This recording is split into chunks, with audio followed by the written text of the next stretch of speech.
Former Trump campaign advisor Carter Page reportedly has informed the Senate Intelligence Committee that he will not agree to turn over documents or be interviewed and will assert his Fifth Amendment right to remain silent. What the committee does next may have implications not only for its own inquiry but also for the criminal investigation being conducted by Special Counsel Robert S. Mueller III. The committee has conducted closed, voluntary interviews of a number of Trump campaign advisors, including Donald Trump Jr. and Jared Kushner, the president's son-in-law, as part of its probe of possible Russian interference with the 2016 presidential election. Investigators are interested in Page because of reports that he had meetings with high-level Russian officials last year while he was working for the Trump campaign. In light of Page's reported refusal to cooperate, the committee's logical next step would be to subpoena him.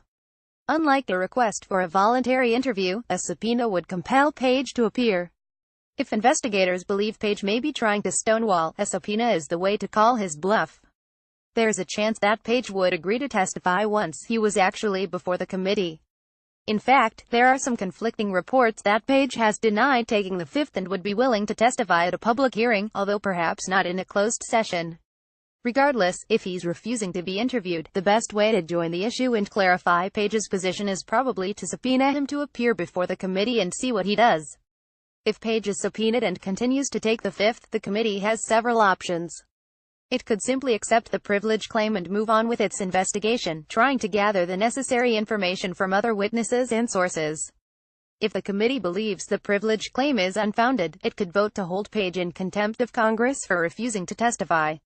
Congress did this in 2014 in the case involving former IRS official Lois Lerner, who took the Fifth before a congressional committee investigating alleged abuses by the Internal Revenue Service. A citation for contempt of Congress then goes to the U.S. Attorney for the District of Columbia for investigation and possible prosecution. But the U.S. Attorney is not required to prosecute if the case lacks merit.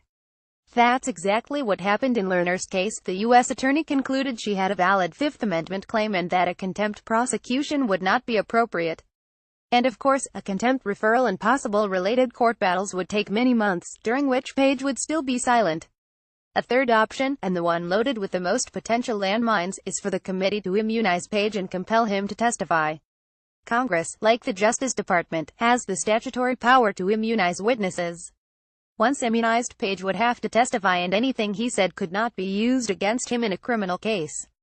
That might help the committee get to the bottom of what happened in the Russia inquiry. But granting immunity might also jeopardize any potential criminal case against Page that Mueller could be considering.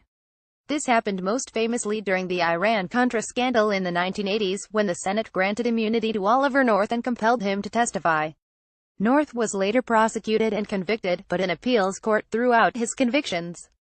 The prosecutors could not prove that witnesses at the criminal trial had not been influenced by North's immunized, nationally televised testimony. Presumably the lessons of the North case would make Congress reluctant to immunize Page and potentially be seen as creating obstacles to Mueller's investigation. If members of Congress did appear headed down that road, Mueller could weigh in and try to persuade them not to proceed. And granting immunity would require a vote of 2/3 of the committee members, which means some Democrats would have to agree. So if Page is angling for immunity, he's probably unlikely to get it from the Senate.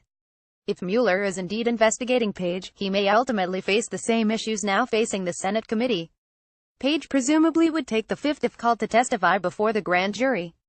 Mueller would then have to decide whether to immunize Page, try to build a case against him without his testimony and possibly persuade him to plead guilty and cooperate, or to just set Page aside and move on.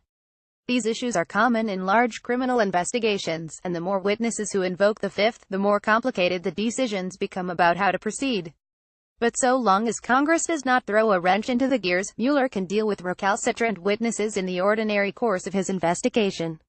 Individuals fearing incrimination and taking the Fifth are certainly a further example of the smoke surrounding the events being investigated in the various Russia probes.